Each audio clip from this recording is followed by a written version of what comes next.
respuesta 100% afirmativa que sí, porque la oratoria es una necesidad blanda. Podemos ver en las escuelas que existen muchos niños con el temor y el pánico escénico. Este año he podido comenzar este año, el inicio de ese año, y la pandemia he tenido este programa que tenía de brindar clases de oratoria dentro de mi provincia y también dentro del partido.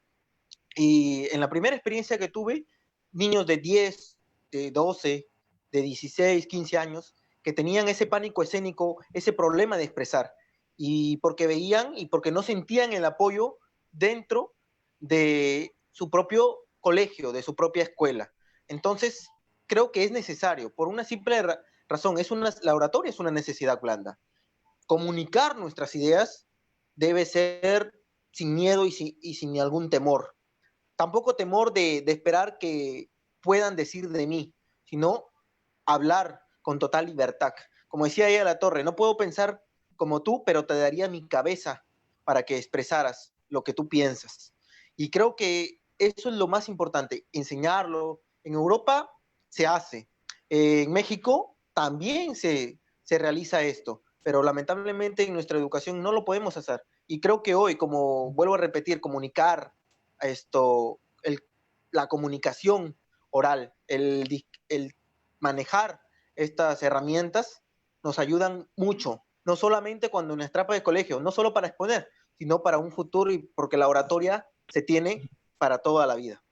Está bien. Facundo, ¿ya estás? Te había sido un poquito. Facundo, yo me gustaría mucho, ya que tú has sido bastante promotor del MUN, por ejemplo, en la Universidad Villarreal, me contabas, a pesar de que tú ser sanmarquino, ¿no? Iniciaste lo que es el MUN en la Villarreal. En la Villarreal, ¿verdad? Genial. Desde un aspecto un tanto más técnico, ¿por qué enseñar? Paiva lo mencionó muy bien acerca de una habilidad blanda, necesidad blanda, eh, enseñar tanto la comunicación verbal como la comunicación no verbal. Y para ti, quizá una de estas dos es mucho más importante que la otra, o quizá no, ¿no? Pero me gustaría que desarrolles un poco estos temas. Ok, dentro de mi experiencia, puedo entender que la comunicación verbal y no verbal son complementarias. Pero la comunicación no verbal, desde el momento que uno ya se levanta de su asiento y tiene que partir al escenario, ya está comunicándose con el público. Ese es el primer impacto que tiene el contacto. Dentro, por ejemplo, del modelo de Naciones Unidas, ¿qué buscan los estudiantes universitarios? Empoderarlos a través de la palabra, investigar temas de gran relevancia internacional, pero más que ello, les ayuda en el ámbito personal, académico y entrevista, porque muchas entrevistas de trabajo, muchas entrevistas se pierden porque no sabes comunicar lo que conoces. Puede ser primer puesto en la universidad, pero si tú no te sabes vender tu conocimiento, no te van a contratar. Entonces, nosotros debemos tenerlo, la oratoria como una herramienta pedagógica. Pero acá la interrogante está, ¿por qué la oratoria no ha surgido tanto en nuestro país? La pregunta es, ¿realmente tenemos profesores capacitados con pedagogía para poder enseñar en las instituciones particulares? Puede ser una pequeña ventaja, pero en las instituciones nacionales, ¿tenemos los suficientes docentes? Quizás sí, pero la pregunta es, ¿tienen una formación universitaria? ¿Se necesita una formación universitaria para poder enseñar? ¿O solamente hay que ser, que haya aprendido como una herramienta y ya poder enseñarlo? Siempre hay interrogantes que se deben contestar detrás de aquello. ¿De acuerdo? En la otra pregunta que hablamos del modelo de Naciones Unidas, yo soy sanmarquino, egresado de San Marcos ya, formé un modelo de Naciones Unidas en la vía real con varios chicos que ya venían participando bastantes años. Y entonces ellos tenían la iniciativa, pero no se atrevían, creo. Ellos me cuentan. Pero yo a veces me considero un loco en los proyectos. Lo hacemos en un determinado tiempo y lo hicimos. Pero ¿qué es lo que tuvimos acá claramente y lo que debemos aplicar en el oratorio en cualquier aspecto? Dos cosas, motivación y disciplina. Si tú tienes la motivación de hacer algo, hazlo, pero tienes que tener disciplina, porque si solamente tenemos motivación, motivación, motivación, somos simplemente idiotas motivados. Y esa es la realidad que tenemos, ¿de acuerdo? Por eso hay que tener las dos cosas. Si quieres ser un buen orador, tienes que practicar y investigar. Y eso es lo que siempre yo les digo a mis alumnos y mis alumnos siempre se ríen. Todo está acá, la primera parte. Eso es lo que planteo hasta ahora, hasta mi experiencia, ¿de acuerdo? Pero me falta mucho por aprender. Sí, siempre estoy preguntando, siempre aprendiendo. Vamos a, gracias Alcides, creo que la gente está entendiendo un poco, nos están siguiendo por el Facebook de Lengua, hay mucha gente que nos felicita, permítame dar una leída rapidito, ¿no? De paso también darles un saludo porque nos están eh, siguiendo por la plataforma en este primer programa de Politicausas. A ver, vamos a mandar unos saluditos a Carmen Rosaura Alberca Aranda, excelente profesora Alcides, dice, es tu alumna.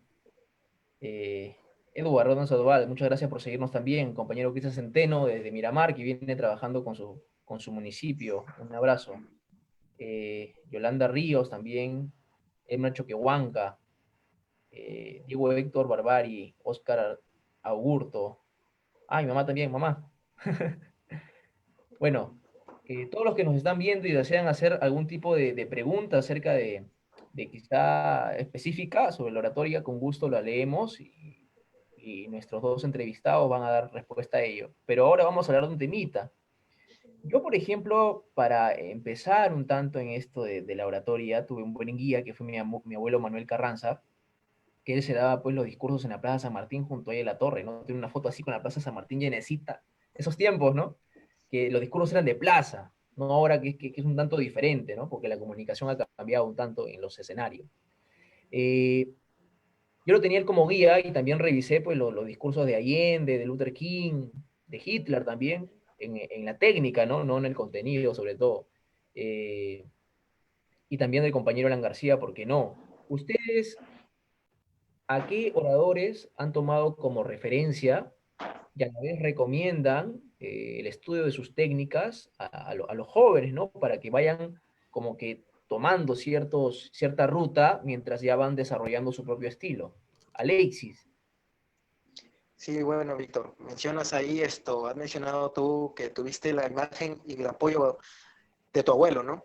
Y generalmente yo también tuve el apoyo. Creo que el apoyo de la familia tiene mucho que ver. Yo me acuerdo desde muy niño de mi abuelo José Benítez Bernuy, aprista hasta los huesos, como él decía, que me siempre, cuando lo iba a visitar, un centro poblado alejado de la provincia donde yo actualmente vivo, después ya al despedirme de él, me hacía cantar el himno nacional. Y no me hacía cantar el himno nacional solamente al frente de él, sino con toda la familia, que eran cerca de 15 a 20 personas, ¿no? Y eso me sirvió de alguna manera irme perdiendo la vergüenza y el temor de expresarme, ¿no? Y en el tema de la oratoria, como lo mencioné, yo sí considero que tenemos que observar primero y eso hace que vayamos moldando nuestro estilo de oratoria. Tú has mencionado nombres importantes y creo que en mí han influido en gran mente en el tema de la oratoria, han sido con los que he podido leer, José Muñoz Cota, José Martí, Aya de la Torre, Manuel Seoane. Justamente tengo aquí en mis manos un libro de Revolución sin balas, 15 discursos de Aya de la Torre,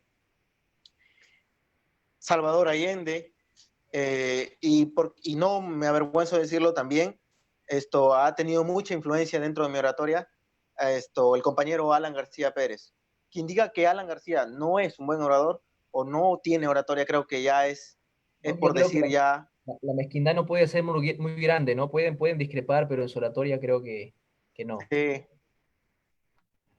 ¿Qué técnicas, Alexis, eh, tú tomas de ellos? claro, sí, ya es ya... Bueno, Alexis, primero para... Sí, a ver, sí.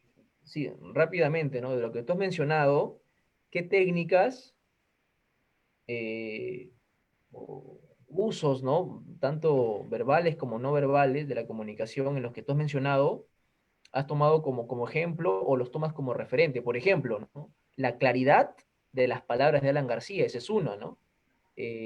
Quizá tú tienes algunas otras por ahí, sería bueno que las Uh -huh. compartas con el público. Claro. Dentro está la claridad dentro, bueno, menciona el tema de Aya de la Torre, la entonación y la voz también, ¿no? La voz, la profundidad dentro de la entonación, creo que también fue un rol importante dentro de la oratoria. Y eso lo vemos, por ejemplo, podemos ver videos de Allende, la oratoria de Allende, profunda, real, realista, pero sobre todo, como menciono y también creo, la oratoria debe ser realista, ¿no? Y los personajes que te menciono ahí, pues han sido personajes que han trascendido en la historia y que han vivido su realidad, que la han analizado y también la han expresado y han propuesto soluciones a ella. Está dentro de ello los oradores comunes que podemos conocer y que podemos ver gracias a la tecnología. Dentro de ello, Alan García, en su forma de su emotividad, ver a las personas, por ejemplo, podemos verlo en videos, cuando escuchaban a Alan García hablar en público, era de alguna u otra manera satisfactorio, ¿no? Ver cómo la gente se Era, quedaba era como totalmente cautivada.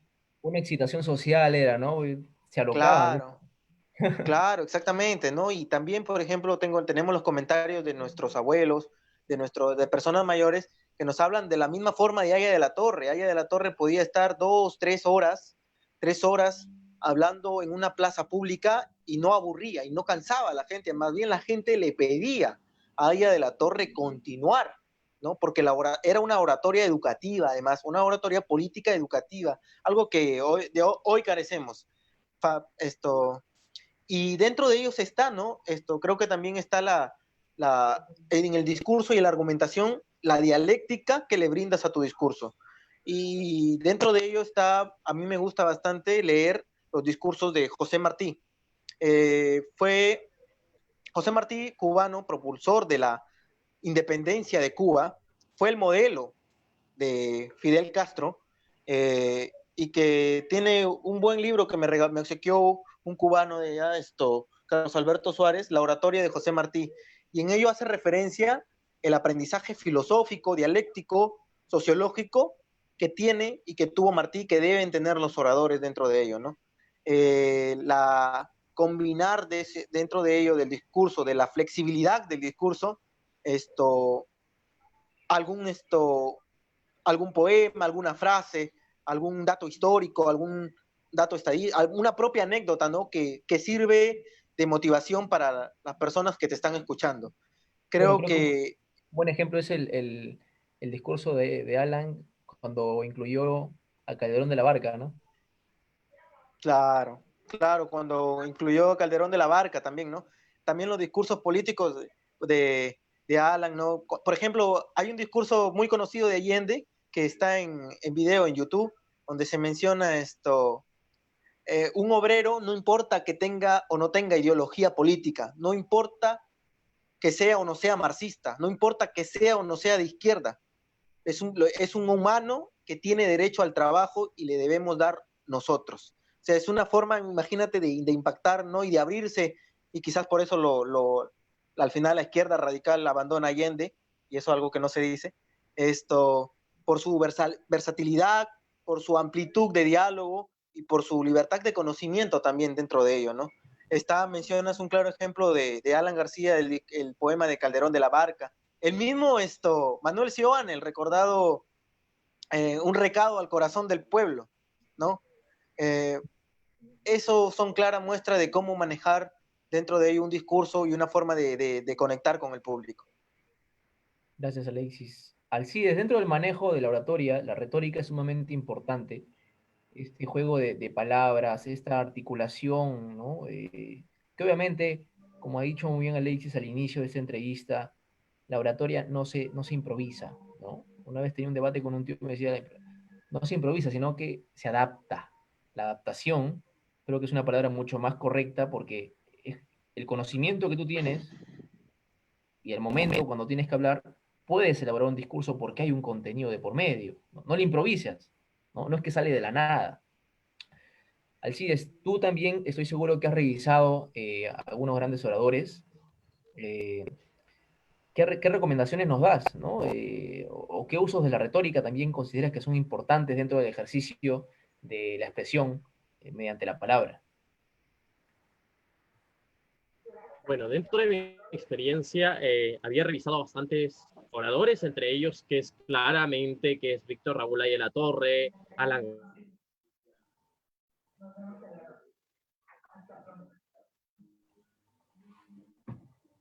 Alcides, creo que se fue, a ver un poquito la señal. Alcides, volviste. Ya que nos interfieren, creo, los guitarristas. Sí, entonces, como venía mencionando con anterioridad, me parece que la oposición está cortando acá. Ok, entonces, como venía mencionando, es claramente que había revisado a Víctor Rabuya de la Torre, a Alan García, pero algo bastante resaltante que siempre reviso y sigo leyendo es una oratoria bastante que utiliza el método Patos, que es de Adolfo Hitler. A la apelación claramente al sentimiento, a la emoción, cuando nos referimos, por ejemplo, ese es el método Patos que bastante reviso a Hitler porque tiene una expresión corporal increíble. ¿De acuerdo? Cada orador se caracteriza por tener un estilo único. Y en el estilo de Hitler, para mí, creo que utiliza el método Patos cuando habla, por ejemplo, de la capacidad de persuadir a través de los sentimientos, a través de los valores de las personas, ¿de acuerdo? Pero debemos entender antes con una premisa, que la oratoria es para un fin bueno o para un fin malo. Eso está indiscutible, pero Hitler, de ser un excelente orador, ha sido un excelente orador. Pero ¿cómo utilizar este método Patos para poder comunicarnos? ¿De acuerdo? Él incentivaba la unidad nacional, el sentido de pertenencia a la historia, a algo común. Y puedo rescatar, por ejemplo, que la retórica en la actualidad se está mal visto porque piensan que se utiliza solamente para fines demagógicos, como algunos lo llaman. Entonces nosotros como jóvenes debemos entender que la oratoria debe ser una herramienta pedagógica para alcanzar nuestros objetivos, pero utilizarle para un bien, para saber comunicar, ¿de acuerdo? Esa es mi expectativa, mi entendimiento que siempre yo planteo ahora. Así es. Para desarrollar un poquito más la idea de la retórica, porque sí es cierto, ¿no? Las personas hoy en día, o sea, cuando ven un discurso bastante elaborado, ¿no? Piensan que es político, dicen, ¿no? Y bueno, como hay una serie de conceptos, la comunicación son símbolos, ¿no? La semiótica nos hace entender que cuando la persona construye símbolos, ¿no? Son bastante complicados quizá de cambiar. Entonces, la gente cuando dice, tú eres político, tú eres corrupto. Entonces, si te escuchan hablar bien, lamentablemente tienen ese tipo de pensamiento, ¿no? Pero Alexis mencionaba algo bastante importante, y creo que los dos creo que han tocado el tema acerca de la naturalidad, ¿no? Hace poco revisaba un poco, valga la redundancia, la oratoria, por ejemplo, de Obama, ¿no? La oratoria del primer ministro de Canadá, creo que es Trudeau, ¿no? Justin. Eh, y es impresionante cómo es que la oratoria que nosotros conocemos, bueno, personalmente yo conozco que es una oratoria fuerte, ¿no? Si uno escucha, por ejemplo, hablar a Allende, como mencionaba Alexis, Allende tiene una oratoria que te apega bastante al sentimiento, ¿no? Un discurso de izquierda, pero bastante al sentimiento. Pero tú escuchas a Obama, por ejemplo, y esos escenarios, ¿no? Que son totalmente diferentes. Un escenario abierto, ¿no? Un, un, este, eh, un podio transparente, hecho de vidrio, ¿no? La camisa totalmente remangada, estás libre, ¿no? Solo, y te expresas al público y lo cautivas, ¿no? Muy diferente a los discursos que hemos tenido en plaza, por ejemplo, donde en este caso el escenario te tapa la cintura, solamente tienes para mostrar pues, el torso y los brazos, ¿no? Ha cambiado esos escenarios. ¿Cómo es que ustedes ven el cambio de la retórica, de la oratoria en sí, en general, en estos últimos años, ¿no? Desde el tiempo de allá de la Torre a la actualidad? Alexis, coméntanos un poco qué cambios tú crees que se han dado y cuáles son pues lo más resaltantes. Bueno, aquí un poco a tomar la tesis del espacio-tiempo histórico, ¿no? De Haya de la Torre. Cada realidad que es distinta, la que se vivió antes es muy diferente a la que tenemos hoy. Antes escuchar a una persona hablar en público era interesante. Había Luis Alberto Sánchez decía, las plazas se llenaban cuando escuchaban a hablar a Aya de la Torre, porque no solamente iban